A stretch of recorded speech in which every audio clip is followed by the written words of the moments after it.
Hello ladies, good evening ladies, good night everyone, and have a good evening everyone. This topic for tonight is paano natin ma-maintain yung init sa gabi.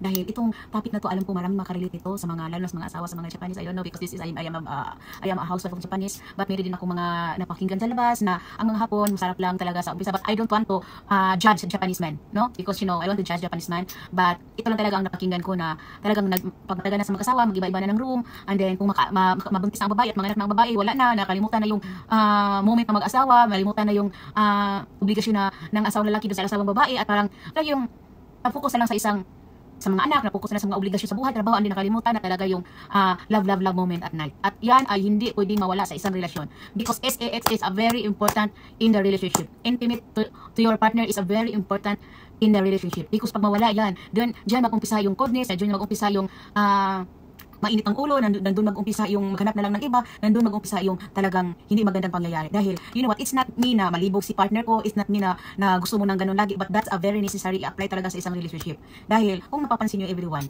no, for example, sa mga pamilya natin, sa mga Pilipinas, nakita natin maraming mahirap doon, but kahit nakatira sila sa bahay ko, kahit parang mahirap sila tingnan, kahit nakatira sila sa maliit na bahay, pero nandun yung smile ng mukha nila, it's because there is love, because mayroon silang panggap-panggap. Parang hindi nila napansin ang kahirapan, hindi nila napansin ang hirap sa buhay nila, nang dahil mayroon sila laging pagmamahal. Parang feel nila, kaya nila lagi dahil nandun yung love. But you know, mapapansin natin yung ibang relationship na bakit kaya ng lalaki si ano, ng babae si ano, na nakikita naman natin na talagang maganda ang buhay nila, maganda yung relationship nila, and then kumbaga yung lifestyle nila, mayroon mo silang pera, mayroon silang mga trabaho. That's why, because kulang sa pagmamahal, no? Kaya ako talaga, advice ko talaga, kahit man sa partner ko, no, kay daddy na, sabi ko kahit mag-edit pa tayo ng sitinta, ayoko na mawala sa atin ang love, ang pangga-pangga, because that is, yan ang talagang nagsunagatiro sa ating pagmamahalan. Kung mawala yan, talagang it's lost talaga. So, alam niyo, sa totoo lang, paano natin ma-maintain ang hotness, paano natin ma-maintain ang pagmamahal. Dapat, ikaw mismo, open ka sa partner mo. Na, alam mo, gusto ko na, ako kasi a very romantic person, it's not me na malibog ako. Gusto ko talaga, na kahit matanda na tayo hanggang kaya mo pa, hanggang kaya pa rin tayo. I want to have I want to have a love pangga to you, because you know that is the meaning of love for me, and that is the meaning of that you have love for me, no? So para sa akin talaga everyone, and then para din ma-maintain din natin ang pagiging romantiko ni partner natin, dapat alagaan natin ang ating mga sarili, no? Age is just a number, not a sentence. Para sa akin everyone, importante sa atin ang aura natin, importante sa atin ang mabango tayo, ang sophisticada tayo, importante yung ma-maintain natin kung ano man tayo ngayon hanggang sa pagtanda natin, ma-maintain natin yan. Wala pa kayong anak, hanggang mag-anak kayo, hanggang tumanda kayo, wag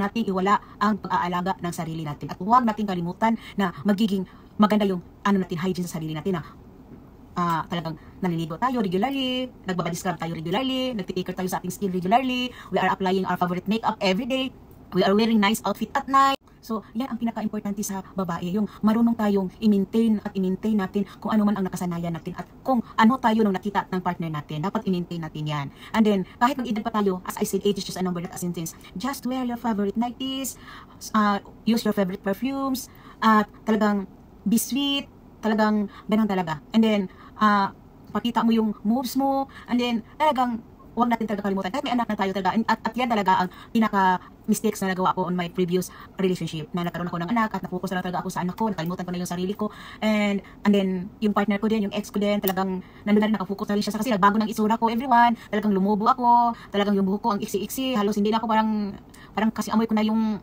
ewan, no? So parang nawala na yung dating ako na nakikita niya, and then at the same time talaga everyone, tayo talaga ang may obligasyon sa sarili natin. Dahil ang mga lalaki, wala talaga silang alam kung ano ang mga dapat natin gawin sa sarili natin. So, ang akin lang, I want to share that on the next video, kung paano natin alagaan, at kung paano natin i-adjust, kung paano nila tayo tratuhin sa mga partner natin, at kung paano din natin i-adjust yung mga sitwasyon na ganyan na magkaanak ka, and then alagaan mo yung sarili mo, and then paano mo i-adjust yung moment talaga na talagang may nagbabago sa buhay na ninyong mag-asawa dahil mayroon na kayong anak. Yan talaga ang next ko topic para mayroon din kayong malalaman. And then para sa akin, ang intimate with your partner, having a love pangga to your partner is the best communications of a couple, and dapat hindi natin iwala yan. And most of all, dapat mabango tayo lagi at fresh ang bango natin. It is just a number, but it's not a sentence, but dapat i-remain talaga natin yung freshness, amoy bulaklak, rosas, and then talagang alagaan natin ang ating aura para sa ating mahal, no? So, dapat hindi tayo magbago doon sa paningin nila para sila din ay hindi magbago sa atin. And good night and kisses, ladies. At next, pag-usapan natin kung paano natin ma-overcome yung mga sitwasyon na magbabago na yung, lalo na pag mag-anak na tayo, gusto ko yung pag-usapan sa sunod. And have a good night!